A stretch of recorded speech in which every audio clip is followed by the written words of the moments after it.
মোকালমৰ লাউতলত ভয়ংকৰ অগ্নিকাণ্ড বিদ্যুতৰ তাঁৰত লাগি ধান খেৰ ভৰ্তি বাহনত অগ্নিকাণ্ড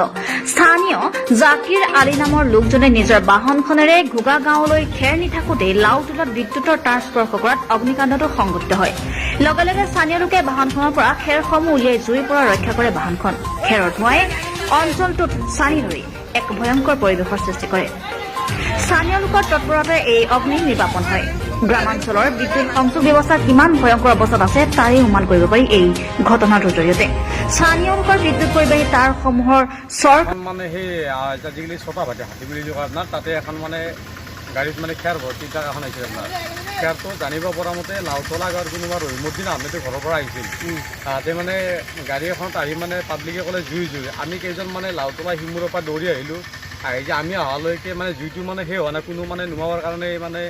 পৰা নাই আপোনাৰ তাৰপিছত বহুত মানুহ গোট খালে